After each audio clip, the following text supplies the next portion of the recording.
Squirrels, I did it again. I am not sleepy right now. Went to the eye doctor today. I got mostly good news. The bad news is I have cataracts. The good news is he says they're not that bad. But then he said they're at a 2.5. And at 4 they start talking about surgery. But I said, but if I'm 2.5, how quick could I get to a 4? He says some people, but he was like 1 out of 4, or, Anyway, I'm gonna hope, and he said my prescription didn't change that much, which was surprising to me. But wait till you see my new glasses. Oh my gosh, and they didn't cost that much. Yay! They're so cool. They're striped. They're all kind of cool. Think Elton John. They're not round, but they're cool. I think they're cool. Anyway, let me get on with the reading. We're at chapter 13. I don't know what part. We'll just call it part 2, I guess. My part 2. Oh, I wasn't offended, said Miss Marple. I just wondered if he was right. I shouldn't say myself that Miss Crackenthorpe would be an old maid.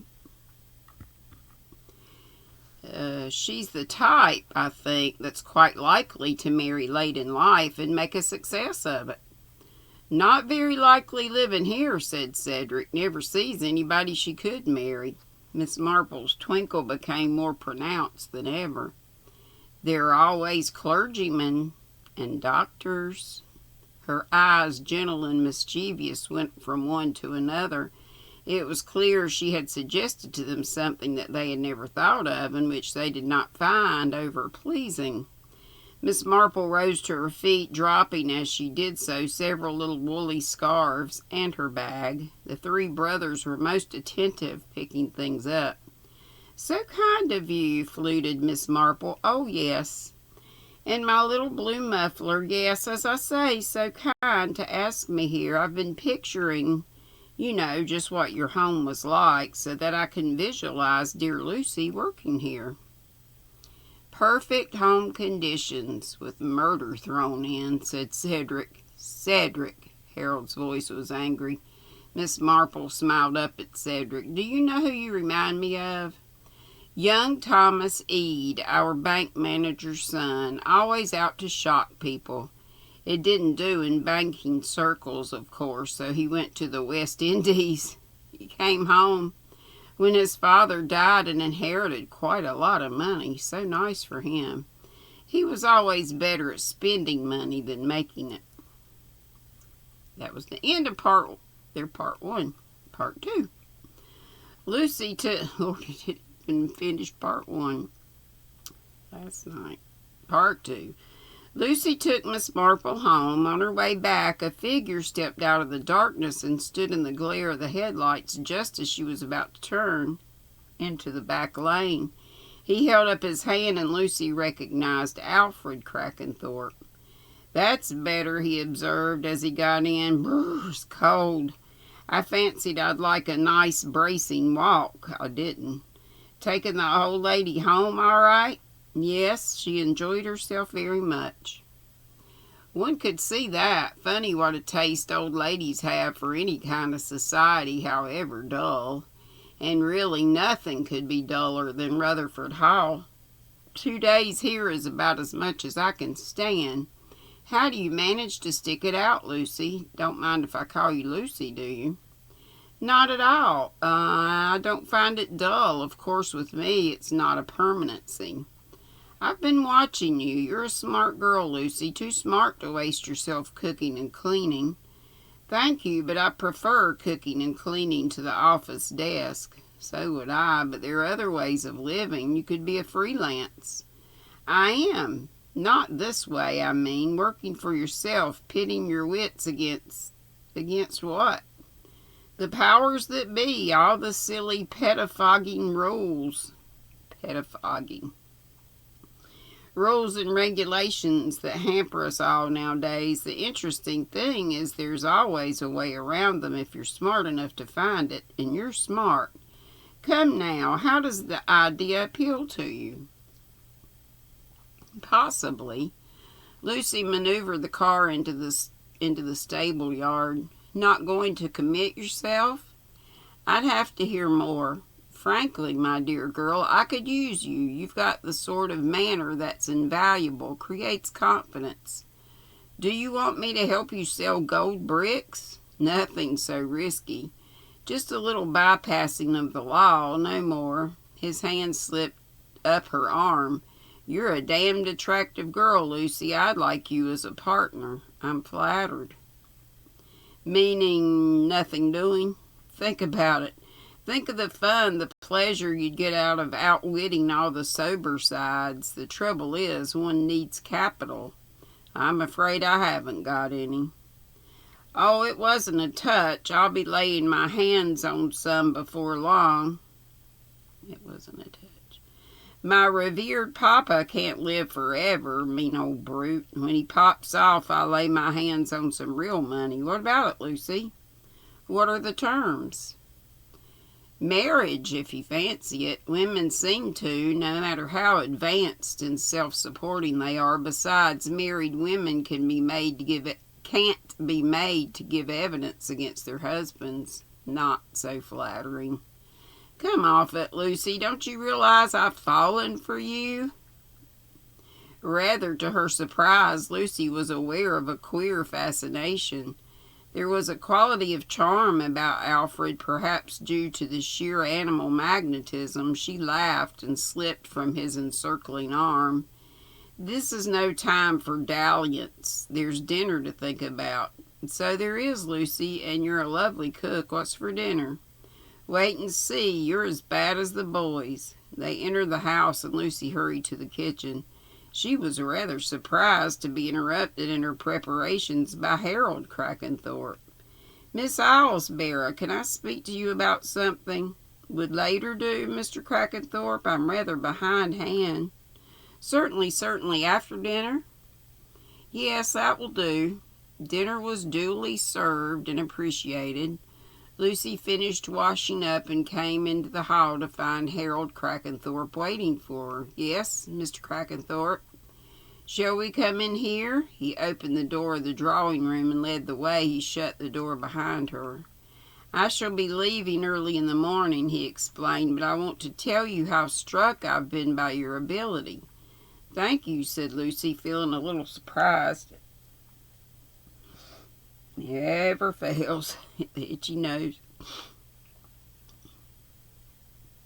I feel that your talents are wasted here. Definitely wasted. Do you? I don't. At any rate, he can't ask me to marry him, thought Lucy. He's got a wife already. I suggest that having very kindly seen us through this lamentable crisis, you call upon me in London. If you will ring up and make an appointment, I will leave instructions with my secretary. The truth is that we could use someone of your outstanding ability in the firm. We could discuss fully in what field your talents would be most aptly employed. I can offer you, Miss Islesborough, a very good salary indeed, with brilliant prospects. I think you'll be agreeably surprised. His smile was magnanimous. Lucy said demurely, Thank you, Mr. Crackenthorpe. I'll think about it.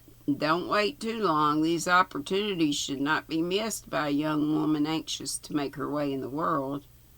Again his teeth flashed. Good night, Miss Islesborough. Sleep well. Well, said Lucy to herself. Well, this is all very interesting. On her way up to bed, Lucy encountered Cedric on the stairs. Look here, Lucy, there's something I want to say to you. Do you want me to marry you and come to Ibiza and look after you? Cedric looked very much taken aback and slightly alarmed. I never thought of such a thing. Sorry, my mistake. I just wanted to know if you've a timetable in the house. Is that all? There's one on the hall table. You know, said Cedric reprovingly, you shouldn't go about thinking everyone wants to marry you. You're quite a good-looking girl, but not as good-looking as all that. There's a name for that sort of thing. It grows on you and you get worse. Actually, you're the last girl in the world I should care to marry. The last girl. Indeed, said Lucy. You needn't rub it in. Perhaps you'd prefer me as a stepmother? What's that? Cedric stared at her stupefied. You heard me, said Lucy, and went into her room and shut the door. That's all of 13. 14, Part 1. Dermot Craddock was fraternizing with Armand Dezin of the Paris prefecture. The two men had met on one or two occasions and got on well together. Since Craddock spoke French fluently, most of their conversation was conducted in that language. It is an idea only, Dezin warned him. I have a picture here of the corps de ballet. That is she, the fourth from the left. It says anything to you, yes? Inspector Craddock said that actually it didn't. A strangled young woman is not easy to recognize. And in this picture, all the young women concerned were heavily made up and were wearing extravagant bird headdresses. It could be, he said. I can't go further than that. Who was she? What do you know about her? Almost less than nothing, said the other cheerfully. She was not important, you see. In the Ballet Mariinsky, it's not important either. It plays in suburban theaters and goes on tour. It has no real names, no stars, no famous ballerinas. But I will take you to see Madame Jolie, who runs it. Madame Jolie was a brisk, businesslike Frenchwoman with a shrewd eye, a small mustache, and a good deal of adipose tissue. I got plenty of that. Me, I do not like the police. She scowled at them without camouflaging her dislike of the visit. Always, if they can, they make me embarrassments. No, madam, you must not say that, said Dezin, who was a tall, thin, melancholy-looking man. When have I ever caused you embarrassments? Over that little fool who drank the carbolic acid, said Madame Jolie promptly, and all because she's fallen in love with the chef d'orchestra, who does not care for women and has other taste. Over that, you made the big brouhaha, I always like that word, which is not good for my beautiful ballet. On the contrary, big box office business, said Dezin. And that was 3 years ago. You should not bear malice. Now, about this girl, Anna Stravinska. Well, what about her? Said Madame cautiously. Is she Russian? Asked Inspector Craddock. No, indeed. You mean because of her name? But they all call themselves names like that, these girls. She was not important. She did not dance well. She was not particularly good looking. And then there's some words, a phrase in French. She danced well enough for the corps de ballet, but no solos. Was she French? Perhaps. She had a French passport. But she told me once that she had an English husband. She told you that she had an English husband? Alive or dead? Madame Jolie shrugged her shoulders. Dead, or he had left her. How should I know which? These girls, there's always some trouble with men. When did you last see her? I take my company to London for 6 weeks. We play at Torquay. I've been there. At Bournemouth. Been there. At Hammersmith. Then we come back to France, but Anna, she does not come. She sends a message only that she leaves the company, that she goes to live with her husband's family, Some nonsense of that kind. I did not think it as true myself. I think it is more likely that she has met a man, you understand. Inspector Craddock nodded. He perceived that was what Madame Jolie would invariably think. And it is it is no loss to me. I do not care. I can get girls just as good and better to come and dance. So I shrug the shoulders and I do not think of it any more. Why should I? They're all the same, these girls, mad about men. What date was this? When we returned to France? It was, yes, the Sunday before Christmas. And Anna, she leaves 2 or is it 3 days before that? I cannot remember exactly, but the end of the week at Hammersmith we have to dance. We have to dance without her, and it means rearranging things. It was very naughty of her, but these girls, the moment they meet a man, they're all the same. Only I say to everybody, zut. I do not take her back. I do not take her back, that one. Very annoying for you. Ah, me? I do not care. No doubt she passes the Christmas holiday with some man she has picked up. It's not my affair. I can find other girls who will leap at the chance of dancing in the ballet Mariinsky, and who can dance as well or better than Anna. Madame Jolie paused and then asked with a sudden gleam of interest, "Why do you want to find her? Has she come into money?" "On the contrary," said Inspector Craddock politely, "we think she may have been murdered." Madame Jolie relapsed into indifference, and she said something in French. French? Doggone. It happens. Ah, well, she was a good Catholic. She went to Mass on Sundays and no doubt to confession. Did she ever speak to you, madam, of a son? A son?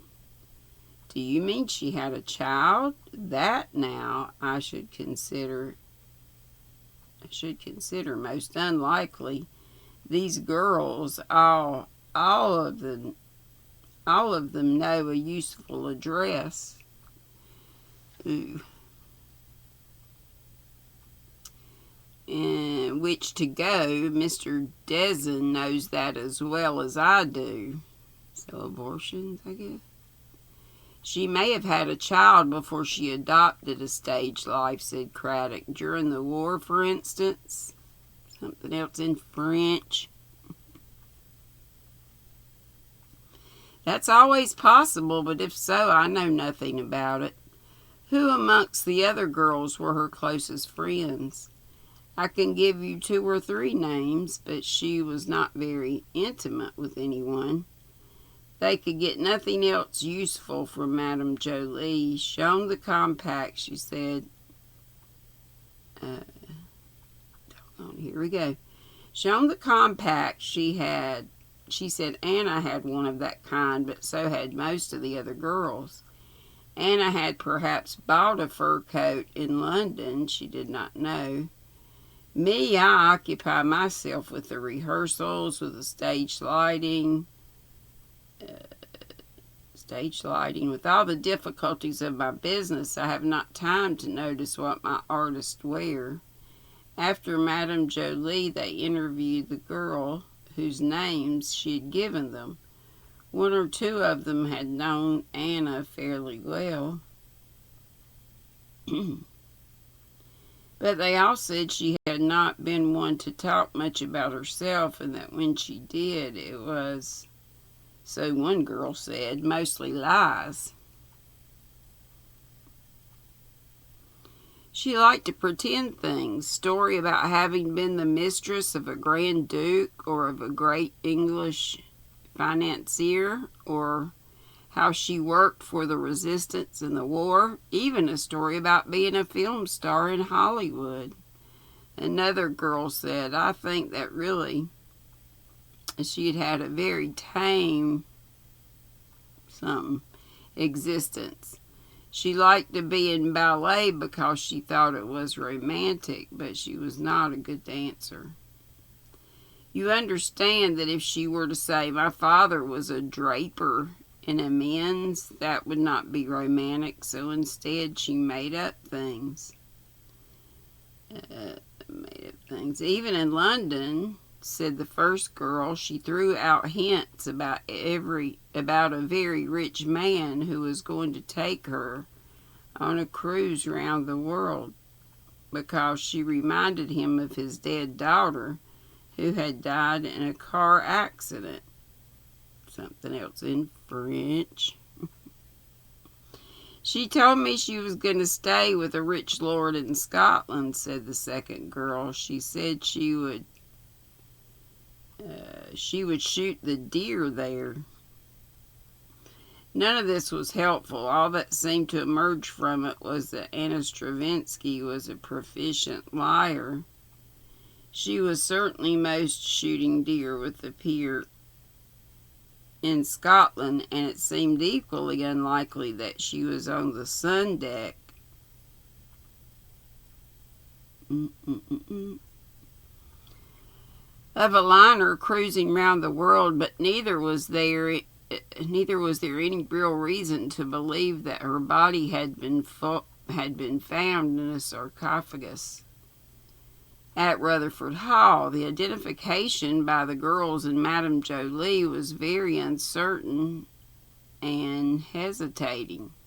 It looked something like Anna, they all agreed, but really, all swollen up, it might be anybody. The only fact that was established was that on the 19th of December, Anna Stravinska had decided not to return to France, and that on the 20th December, a woman resembling her in appearance had traveled to Brackhampton by the 4:33 train and had been strangled. If the woman in the sarcophagus was not Anna Stravinsky, where was Anna now? To that,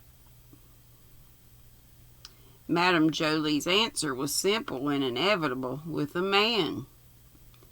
And it was probably the correct answer, Craddock reflected ruefully. One other possibility had to be considered, raised by the actual remark that Anna had once referred to having an English husband. Had that husband been Edmund Crackenthorpe? It seemed unlikely, considering the word picture of Anna that had been given him by those who knew her. What was much more probable was that Anna had at one time known the girl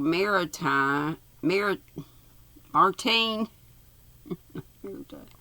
sufficiently intimately to be acquainted with the necessary details. It might have been Anna who wrote that letter to Emma Crackenthorpe, and if so, Anna would have been quite likely to have taken fright at any question of the investigation. Perhaps she'd even thought it prudent to sever her connection with the Ballet Marinsky. Again, where was she now? And again, inevitably, Madame Jolie's answer seemed the most likely: with a man. And I'll stop there, and we'll be at part 2, which is very short. And then on to part 3.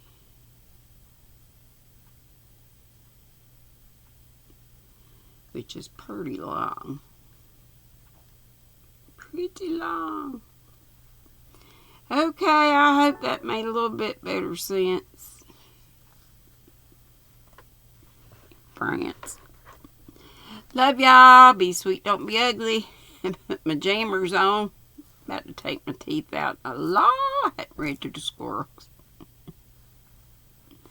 Love you. Hope to see you tomorrow live at 5. Bye-bye.